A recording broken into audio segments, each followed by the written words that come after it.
Hi guys, நான் உங்கள் soundhealth saravanan. Already பார்த்துருந்தோம் மேனுவல் ட்ரெட்மில்லையே த பெஸ்ட் ட்ரெட்மில் அப்படிங்கிறது கர்வ் ட்ரெட்மில் அப்படின்னு. ஸோ அந்த கர்வ் ட்ரெட்மில் பற்றி தான் முழுக்க இந்த வீடியோவில் நம்ம பார்க்க போகிறோம். ஸோ வீடியோ கடைசி வரைக்கும் ஸ்கிப் பண்ணாமல் பாருங்கள். உங்களுக்கு பிடிச்சிருந்தா உங்கள் நண்பர்களோட அதை பகிர்ந்துக்கோங்க. ஆல்ரெடி நம்ம மேனுவல் ட்ரெட்மில் பற்றி பார்த்துருக்கோம். அந்த வீடியோ பார்க்காதவங்க மேலே ஐகார்ட் கொடுக்குறேன், அதில் வீடியோ பார்த்துக்கோங்க. பிகாஸ் அதோட கண்டினியூஷன் வீடியோ தான் இந்த கர்வ் ட்ரெட்மில்லை பற்றி நம்ம பார்க்க போகிறோம். வாங்க வீடியோக்குள்ளே போகலாம். நார்மல் ட்ரெட்மில் இருக்கிற மாதிரியே இதுலேயும் 3 வேரியண்ட் இருக்குங்க. பர்சனல் யூஸு, நம்ம வீட்டில் யூஸ் பண்ணுறது, அதை வந்து டொமஸ்டிக் மாடல் அப்படின்னு சொல்லுவோம். Semi commercial, apartment, gated community, ஒரு நம்பர் ஆஃப் ஃபேமிலிஸ் யூஸ் பண்ணுற மாதிரியான ஒரு எக்யூப்மெண்ட்டு. கமர்ஷியல் அப்படிங்கிறது இட்ஸ் ஃபுல்லி கமர்ஷியல், நம்ம ஜிம்லெலாம் ரகுடாக யூஸ் பண்ணுறதுக்கு ஆன மாதிரியான ஒரு எக்யூப்மெண்ட்ஸு. ஸோ அந்த மாதிரி 3 வேரியண்ட்டும் நம்ம கர்வ் ட்ரெட்மில்லையும் பார்க்க முடியுது. நிறைய பிராண்ட்ஸ் வந்து 3 வேரியண்ட்டுமே வச்சுருக்காங்க. இதோட டிசைனுங்க அடுத்து நம்ம பார்க்கணுன்னு சொன்னால் இதோட டிசைன், இந்த கர்வ் டிசைன், அதனால தான் இதுக்கு பேரே கர்வ் ட்ரெட்மில். ஸோ இந்த கர்வ் டிசைன் ஏன் இருக்குது, ஃப்ளாட்டாக ஏன் இல்லை அப்படிங்கிறத நம்ம ஃபஸ்ட்டு பார்ப்போம். ஜென்ரலாக ட்ரெட்மில் அப்படிங்கும்போது ஃப்ளாட்டாக தான் இருக்கும். ஃப்ளாட்டாக இருக்கும்போது என்ன ஆகுன்னா, உள்ளே இருக்க மோட்டர் ரன் ஆகும்போது அந்த பெல்ட்டு ரன் ஆகி, அதோட இருக்க செயின்ஸில் வந்து இந்த பெல்ட் ரன் ஆகி, பெல்ட் மூவ் ஆகும்போது நாம் டிப் பண்ணி நாம் அதில் வாக்கிங்கோ ஜாகிங்கோ ரன்னிங்கோ பண்ணுறோம். பட் இதில் பியூட்டி என்ன அப்படின்னு பார்த்தீங்கன்னா, மோட்டர் கிடையாதுங்க. ஸோ இது வந்து பவர்லெஸ் தான், உங்களோட ஓன் பவர் யூட்டிலைஸ் பண்ணி தான், செல்ஃப் பவரில் தான் இது ரன் ஆகுது. இது எப்படி செல்ஃப் பவர் கொடுக்க முடியுது அப்படின்னு பார்த்தீங்கன்னா, இதோட எட்ஜில் நீங்கள் எந்த அளவுக்கு போய் நீங்கள் பவர் கொடுத்து உங்களோட வெயிட்டை லோட் பண்ணுறீங்களோ அந்த அளவுக்கு இது வந்து ரொம்ப வேகமாக போகும். ஸோ உங்களோட பவர் ஆஃப் லோடிங் தான் பவர் ஆஃப் ஸ்பீடுங்க. ஸோ இப்படி தான் இது ரன் ஆகுது. ஸோ இதுக்கான மெக்கானிசம் என்னன்னு பார்த்தீங்கன்னா, இந்த இமேஜில் பார்த்தீங்கன்னா தெரியும், இது கண்டினியூஸ் பேரிங் வந்து லெஃப்ட் அண்ட் ரைட்டில் இருக்கும். மேலே வந்து ஒரு திக் பெல்ட் இருக்கும். அந்த பெல்ட் வந்து எவ்ரி 1.5-2 இன்ச் ஒரு வாட்டி ஒரு ஒரு ஒரு ஃபோல்டிங் மாதிரி இருக்கும், ஒரு கேப் இருக்கும். அது வந்து ஃபோல்ட் ஆகிற மாதிரி அட்ஜஸ்டபிள் டைப்பில் இருக்கும். ஸோ அப்படி இருக்கும்போது பார்த்தீங்கன்னா, நீங்கள் லோடு கொடுக்க இது ரன் ஆகிட்டே இருக்கும். ஸோ இந்த மாதிரி தான் இது ஒர்க் ஆகுது. ஸோ இந்த கர்வ்டாக இருக்கிறது தான் இதோட ப்ளஸ் பாயிண்ட்டு. ஸோ நீங்கள் எந்த அளவுக்கு லோடு கொடுக்குறீங்களோ அந்த அளவுக்கு நீங்கள் இதை மூவ் பண்ண முடியும். இதில் அடிஷ்னலாக என்ன விஷயங்கள் இருக்குது அப்படின்னு பார்த்தீங்கன்னா, ரெசிஸ்டன்ட் லெவலுங்க. இப்போ நீங்கள் வந்து மோட்டரைஸ் ட்ரெட்மில் எடுத்துக்கிட்டீங்க அப்படின்னா இன்க்ளைன் பண்ணலாம், எலிவேஷன் சொல்லுவோம் நம்ம. இது வந்து மேலே கீழே ஏறுறத இன்க்ளைன் ஆப்ஷன்ஸ் இருக்கும். மோரோவர் நீங்கள் ஒரு ஹில் ஸ்டேஷனில் போகிற ஃபீலை கொடுக்க முடியும்.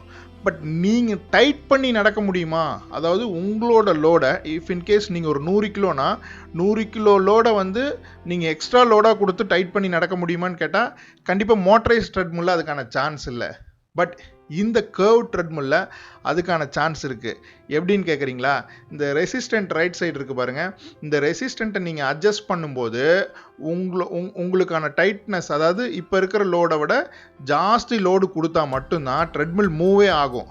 அப்போ நீங்கள் ஒரு 1 or 2 வைக்கும்போது உங்களுக்கு ஈஸியாக வாக்கிங் ரெசிஸ்டன்ட் இருக்குது அப்படின்னா, நீங்கள் ஒரு 5, 6, 7க்கெலாம் போகும்போது உங்களோட ரெசிஸ்டன்ட் வந்து ரொம்ப அப்நார்மலாக இருக்கும். அப்போ நீங்கள் உங்களோட பாடி வெயிட்டை விட இன்னும் பயங்கரமான ஸ்ட்ரெயினை கொடுத்து அதை நீங்கள் புல் பண்ணால் மட்டும்தான் பெல்ட்டே மூவ் ஆகும். ஸோ அந்த மாதிரி ரொம்ப கஷ்டப்பட்டு செய்கிறதுக்கான ஆப்பர்ச்சுனிட்டியும் இந்த கர்வ் ட்ரெட்மில்ல இருக்குது. சைமல்டேனியஸாக பார்த்தீங்கன்னா இந்த மெஷினில் நீங்கள் சீட்டிங் பண்ண முடியாது. இப்போ நீங்கள் ஜென்ரலாக பார்த்தீங்கன்னா மோட்டரைஸ் ட்ரெட்மில்ல வந்து மோட்டர் சுற்றிட்டே இருக்கும், மோட்டர் சுற்றும் போது பெல்ட்டு சுற்றிட்டே இருக்கும். நீங்கள் சீட்டிங்னா எப்படி சொல்கிறேன்னா, நீங்கள் கான்சியஸாக இருந்தீங்கன்னா ரொம்ப லைட்டாக கூட அதை நீங்கள் யூஸ் பண்ண முடியும். விழாமல் நீங்கள் ஸ்கிப் பண்ணி நீங்கள் ஜாலியாக கூட ஓடுறதுக்கான வாய்ப்பு நிறையா இருக்குது. பட் இதில் என்னென்னா, நீங்கள் புல் பண்ணல, நீங்கள் பவர் கொடுக்கல அப்படின்னா மெஷின் நின்றுடும். ஃபுல் அண்ட் ஃபுல் உங்களோட ரெசிஸ்டண்ட்டில் மட்டுமே இது ஒர்க் ஆகிறனால டெஃபினட்டாக நீங்கள் இந்த மெஷினை ரன் பண்ணால் மட்டும்தான் மெஷின் ரன் ஆகுங்க. நீங்கள் நின்றுட்டீங்க அப்படின்னா மெஷின் நின்றுடும். ஸோ சீட்டிங் பண்ணுறதுக்கான வாய்ப்பே இதில் கிடையாது. ஸோ அதனால தான் வந்து கேலரி பர்னிங் கம்பேரிட்டிவாக மோட்டரைஸ் ட்ரெட்மில்லை விட இந்த கர்வ் ட்ரெட்மில்ல எக்ஸ்ட்ராவாக இருக்கும். கர்வ் ட்ரெட்மில்லை எப்படி யூஸ் பண்ணலாங்கிறத நம்ம பார்க்கலாம். ஸோ ஃபஸ்ட் எப்போதுமே நீங்கள் மெஷினில் ஏறும்போது லெஃப்ட் அண்ட் ரைட்டு அந்த ஃப்ரேமில் காலை வச்சுக்கோங்க. ஃப்ரேமில் காலை வச்சுட்டு லெவல் வந்து நீங்கள் ஃபஸ்ட்டு ஸ்டேஜில் வச்சுட்டு ஃபஸ்ட்டு ரன் பண்ணலாம். ஸோ அப்புறம் நீங்கள் உங்களோட லெக்கை சாஃப்டாக வச்சு நீங்கள் லைட்டாக புல்லிங் பவர் கொடுத்தீங்கன்னா உங்கள் பாடி வெயிட்டுக்கு அது மூவ் ஆகும். ஸோ இது வந்து வாக்கிங் ஸ்பீடுங்க. ஜென்ரலி வந்து நம்ம ஒரு 2 to 3 kilometre up to 4-5 kilometre வரைக்கும் நம்ம ஸ்லோவாகவே வாக் பண்ண முடியும். ஸோ இது வாக்கிங் ஸ்பீடு. நீங்கள் ஜென்ரலாக எந்த ஏஜ் குரூப்பில் இருக்கிறவங்க வேணாலும் நீங்கள் இந்த ஸ்பீடில் வாக் பண்ணலாம். இந்த மெஷினை பொறுத்த வரைக்கும் நீங்கள் தான் ஸ்ட்ரெயின் கொடுக்கணும். உங்களோட செல்ஃப் பவரில் தான் மெஷின் ரன் ஆகுது. நீங்கள் நின்னீங்கன்னா மெஷின் நின்றும். ஸோ இப்போ லெவல் வந்து அதுதான் அந்த எல்லோ நாப் தான் வந்து லெவல் அட்ஜஸ்டருங்க. இப்போ நீங்கள் லெவலை வந்து இன்க்ரீஸ் பண்ணலாம். இப்போ நீங்கள் வந்து 1லேருந்து 2 to 3 வரைக்கும் போகலாம். இப்போ நீங்கள் லைவாகவே பார்க்க முடியுது பாருங்கள். இப்போ அவர் ஹை லெவல் வச்சோடனே ஸ்ட்ரெயின் ஆகுது. ஸோ இதுதான் வந்து நம்ம மோட்டரைஸ்ட் ட்ரெட்மில்லில் கிடைக்காத ஒரு விஷயம் நம்ம திரும்ப திரும்ப சொல்கிறோம்.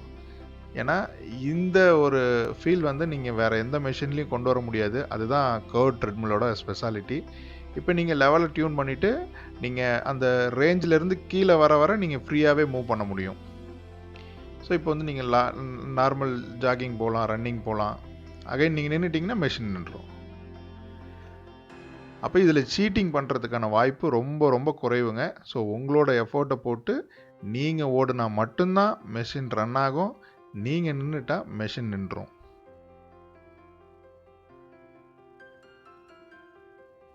இது கேர்வ்டாக இருக்கிறனால ஃபுட்டும் உங்களுக்கு ரன்னிங் சர்ஃபேஸுக்கு தகுந்த மாதிரி நீங்கள் ஓடுறதுக்கு தகுந்த மாதிரி உங்களுக்கு ஹெல்ப் பண்ணும். ஏன்னா அதில் இருக்க அந்த பெண்டு தான் வந்து அதுக்கு நல்லா சப்போர்ட் கொடுக்குது. நார்மலாக மோட்டரைஸ்ட் ட்ரெட்மில்லை விட 30% கேலரி பர்னிங் இதில் ஜாஸ்தி இருக்கும். அது மட்டும் இல்லை, இதில் நீங்கள் வந்து உங்களோட கண்ட்ரோலில் மெஷின் இருக்கிறனால சைட் பை சைடு ஒர்க் அவுட்டும் நீங்கள் பண்ணலாம்.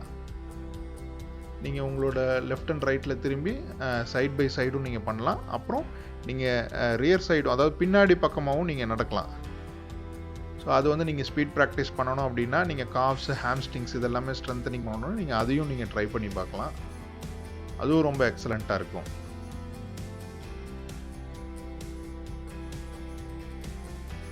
ஸோ இதை தாண்டி இந்த கர்வ்ட் ட்ரெட்மில் யாருக்கெல்லாம் யூஸ்ஃபுல்லாக இருக்கும் அப்படின்னு பார்த்தீங்கன்னா, ஜென்ரலாக அத்லெட்டிக் பிளேயர்ஸு, மாரத்தான் பண்ணுறவங்க, அதை கண்டினியூஸாக ஓடணும்னு நினைக்கிறவங்க வந்து இதில் ப்ராக்டிஸ் பண்ணலாம்.